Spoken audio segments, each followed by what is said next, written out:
pour cette belle prestation sur l'art.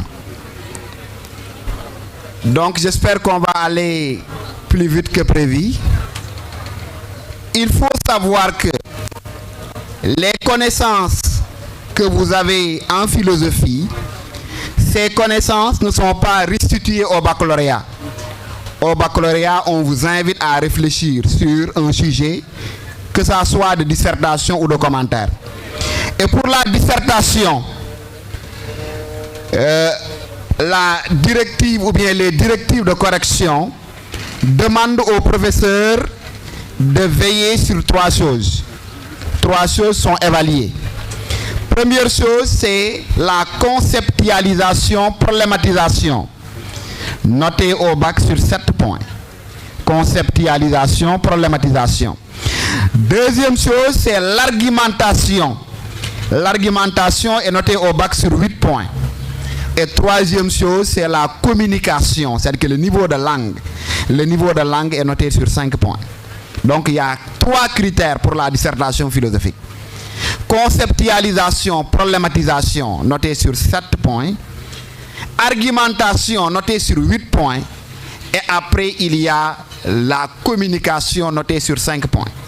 Certains élèves pensent que le correcteur, il corrige l'introduction, il met une note quelque part, corrige le développement, met la note quelque part, et après corrige la conclusion pour faire une addition. Ce sont des compétences qui sont évaluées. Et ces compétences sont au niveau de 3, sont au nombre de 3. Conceptualisation, problématisation, 7 points. Argumentation, 8 points. Niveau de langue ou bien communication, 5 points. Si on prend ce sujet, par exemple, sur le domaine 1, mettez sujet. Refuser de soumettre ses idées à l'examen critique, n'est-ce pas être hors de la philosophie? Refuser de soumettre ses idées à l'examen critique, n'est-ce pas être hors de la philosophie? Refuser de soumettre ses idées à l'examen critique, n'est-ce pas être hors de la philosophie? Quand vous refusez de soumettre ses idées à l'examen critique, n'est-ce pas être hors de la philosophie? Refuser de soumettre ses idées à l'examen critique, n'est-ce pas être hors de la philosophie? Au bac, si vous avez déjà choisi votre sujet, vous prenez votre feuille de brouillon et vous commencez d'abord à souligner les concepts du sujet. Les concepts clés. Pour le premier sujet, je vais être plus lent, mais pour les autres sujets, on va accélérer. Les concepts clés, c'est refuser, vous soulignez refuser, soumettre à l'examen critique. Soumettre à l'examen critique, idée, souligner idée, sortir de la philosophie. Refuser, soumettre à l'examen critique, idée, sortir de la philosophie. Non, hors de la philosophie, autant pour moi. Être hors de la philosophie, être hors de la philosophie. Refuser veut dire ne pas accepter. Renoncer à. Soumettre à l'examen veut dire quoi?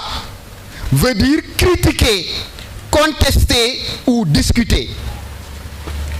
Idée ici peut être conviction, idée peut être opinion, idée également peut être même croyance. Être hors de la philosophie veut dire sortir de la philosophie. Reformulation, renoncer à discuter ses convictions ou bien renoncer à examiner ses convictions, n'est-ce pas être hors de la philosophie? Et vous mettez numéro 3. Vous mettez 3.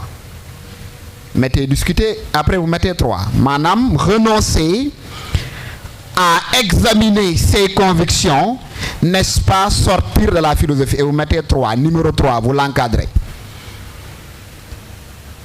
Après, vous devez faire la problématique. Problématique, c'est-à-dire poser une question qui va essayer donc de servir d'ouverture du débat. Si jusqu'à présent vous n'êtes pas en mesure de problématiser, prenez cette méthode.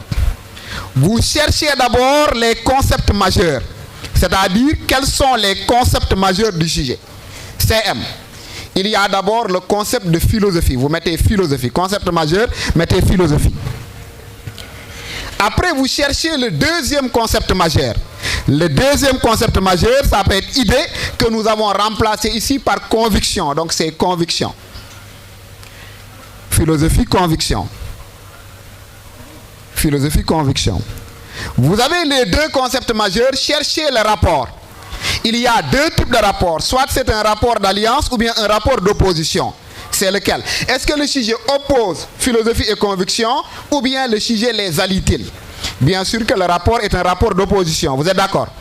Et vous mettez comme problématique ce rapport d'opposition entre philosophie et conviction est-il toujours concevable? Point d'interrogation, vous avez problématisé. Mettez ce rapport d'opposition entre philosophie et conviction est-il toujours concevable? Mettez point d'interrogation, ça peut vous servir de problématique. Comme par exemple le sujet du bac de l'année dernière, le philosophe peut-il adhérer à des croyances sans se trahir? Quels sont les concepts majeurs? Philosophe et croyance. La problématique, ce rapport d'opposition entre philosophe et croyance, est-il toujours concevable? Vous mettez point d'interrogation, vous avez votre problématique. Et vous mettez numéro 4. Vous mettez 4 et vous encadrez. Mettez 4 et vous encadrez. La question, ce rapport d'opposition entre philosophie et conviction est-il toujours concevable? Vous mettez 4 et vous encadrez. Après, vous mettez plan. Plan. Et pour le plan, vous mettez d'abord QT. QT veut dire question-thèse. Vous mettez QT. Vous êtes toujours dans le brouillon. Mettez QT, question-thèse. La question-thèse, donc on a en quoi le refus de l'examen critique, en quoi le refus de l'examen critique, en quoi le refus de l'examen critique nous met-il hors de la philosophie? En quoi le refus de l'examen critique nous met-il hors de la philosophie? En quoi le refus de l'examen critique nous met-il hors de la philosophie? Point d'interrogation. En bas, vous mettez QA. QA, question antithèse. QA, question antithèse, en bas. Question antithèse. Donc, les questions antithèses, elles peuvent être nombreuses, comme on le sait. Donc, un sujet peut avoir plusieurs antithèses. Mais puisque ici, on a un sujet de philosophie sous l'angle d'une philosophie critique, donc dans l'antithèse, vous pouvez parler des limites de la posture critique face à certaines idées ou bien face à certaines vérités religieuses. Donc, vous mettez antithèse. Dans quelle mesure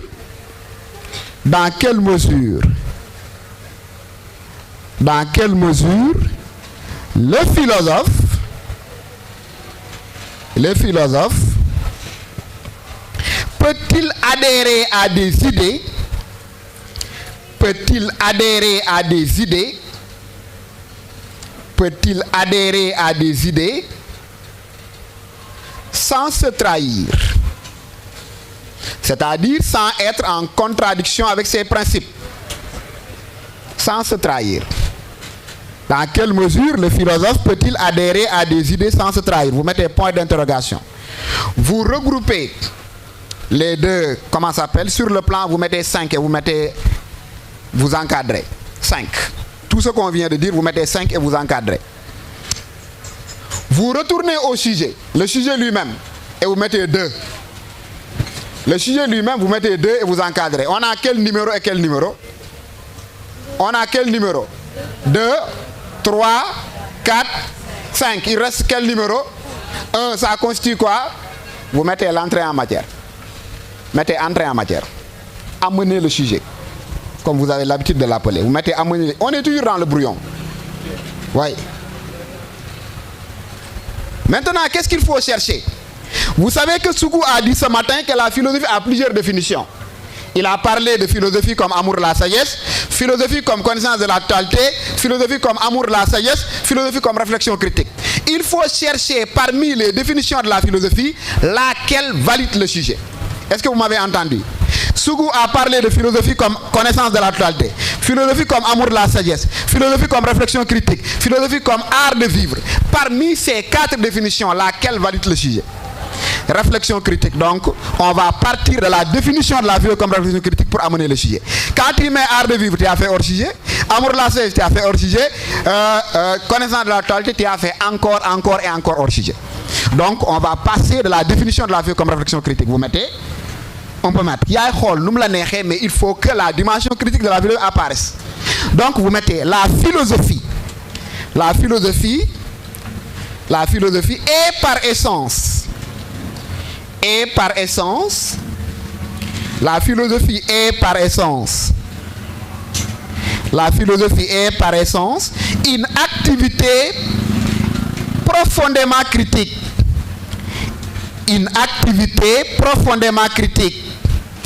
La philosophie est par essence une activité profondément critique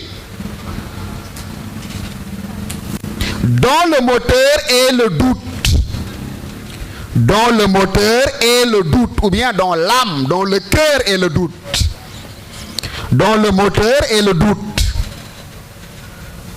Point. Par l'usage du doute,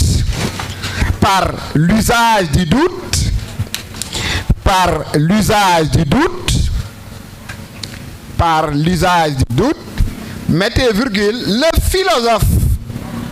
le philosophe s'attaque aux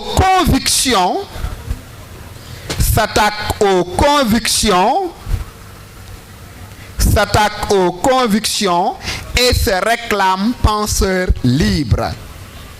Le philosophe s'attaque aux convictions et se réclame penseur libre. La définition qu'il faut mettre dans l'entrée en matière, c'est toujours la définition qui valide le sujet. Quand on te dit la philosophie est quête du savoir, quelle est la définition qui valide le sujet? Amour de la sagesse. Quand on te dit la philosophie nous enseigne à mieux vivre, quelle est la définition qui valide le sujet? Art de vivre. Quand on te dit le philosophe est-il un savant, quelle est la définition qui valide le sujet? Connaissance de la totalité et la totalité de la connaissance. Toujours la définition qui valide le sujet, c'est la définition qui te sert d'entrée en matière. Parce qu'une entrée en matière est réussie lorsqu'elle dit exactement ce que dit la thèse du sujet. La thèse, j'ai bien dit la thèse. Maintenant, tu as quoi? Tu as 1. Tu mets 1, plus 2, plus 3, plus 4, plus 5, tu as l'introduction. Qui pour lire l'introduction? Koudjage, oui.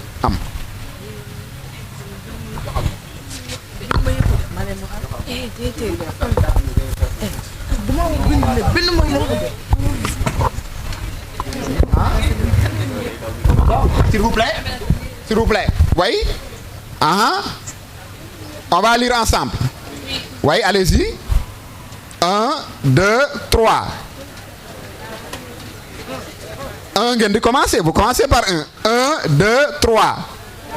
La philosophie est par essence une activité profondément critique dont le moteur est le doute. Par l'usage du doute, le philosophe s'attaque aux convictions et se réclame penseur libre. Après, on pose le sujet. C'est le sens de cette interrogation.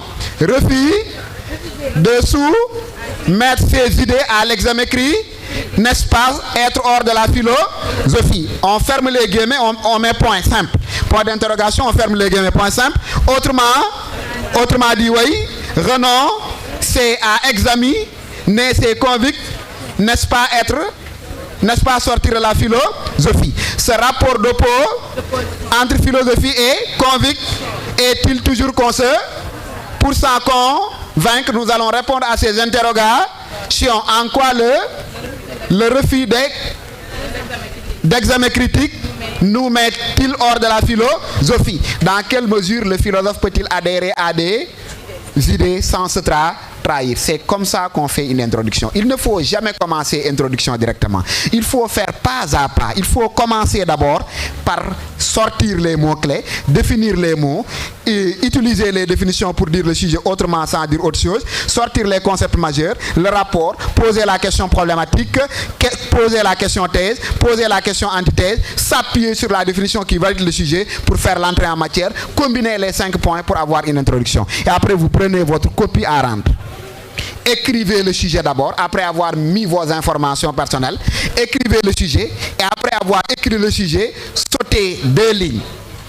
Laissez, il n'y a pas de carreau sur les feuilles de baccalauréat, mais laissez espace. Il n'y a pas de carreau. Qui là, amul carreau, amul comme c'est une feuille, nous avons carreau, feuille amul carreau. Donc laissez espace, vous commencez à introduire. Et après l'introduction, vous pouvez sauter, il y a un problème, une ligne, ñaari ligne. Mais sur les directives de correction, on dit carrément 2 lignes. Sautez 2 lignes, et après avoir sauté 2 lignes, partez à la ligne, posez la feuille. Retournez encore au brouillon. Faites le développement. Faites d'abord dans le développement, dans le brouillon, vous mettez posture thèse. Posture thèse, commencez toujours par une phrase introductive. Comment faire une phrase introductive? Retournez à la question thèse. Traduisez la question thèse en une affirmation. Quelle était la question thèse? En quoi le refus de l'examen critique nous met-il hors de la philosophie? Quelle est l'affirmation? Le refus de l'examen critique nous met hors de la philosophie. Donc, phrase introductive, à première vue, nous admettons que le refus de l'examen critique nous met hors de la philosophie. Phrase introductive, mes points. Donc, cette phrase introductive-là, tu dois la valider. En faisant quoi? En mettant, en élaborant des paragraphes argumentatifs.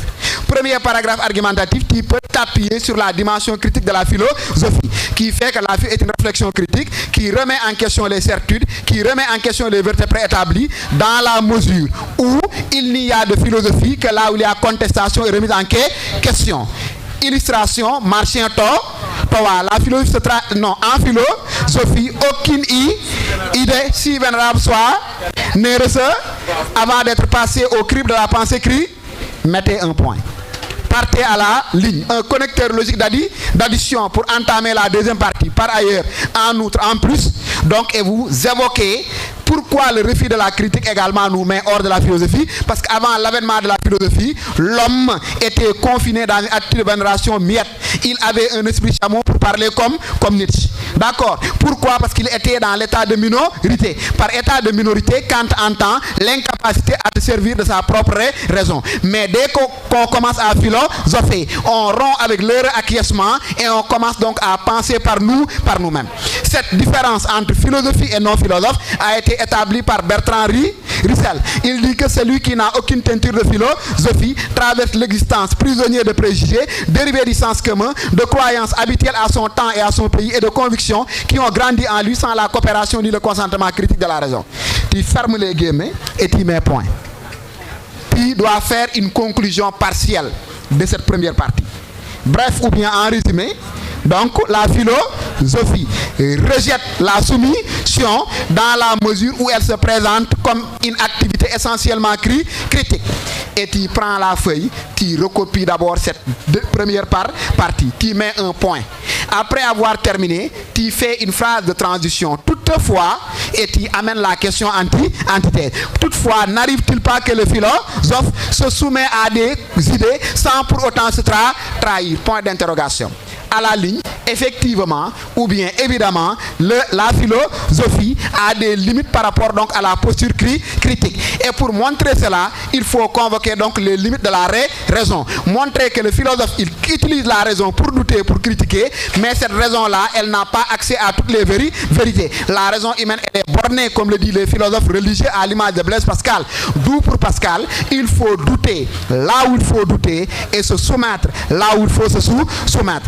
Allez à la ligne, mettez en place un deuxième paragraphe.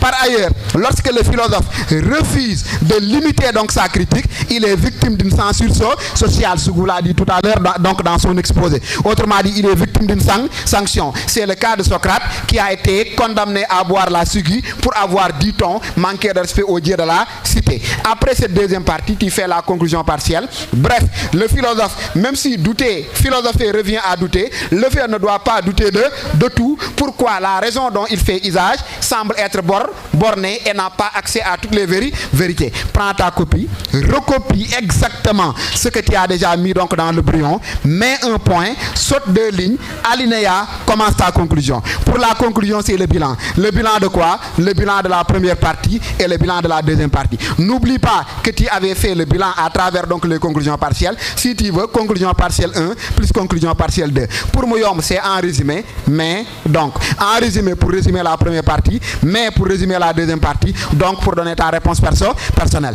En résumé, par exemple, tu résumes la première partie, le philosophe ne doit pas imposer ses idées parce que la philosophie se veut une démarche critique, elle doit contester, elle doit remettre en question. Mais si l'on sait que la raison dont se sert le philosophe pour critiquer cette raison est bornée, on doit accepter que le philosophe parfois peut soumettre à des vérités qui dépassent la raison sans pour autant donc renier ses principes. Donc même si philosophie revient à douter, il devient évident que douter de tout n'est pas philosopher. Merci beaucoup.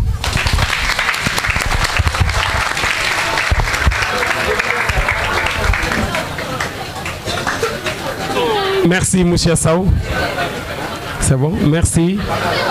On va donner la parole à quelques de nos invités pour les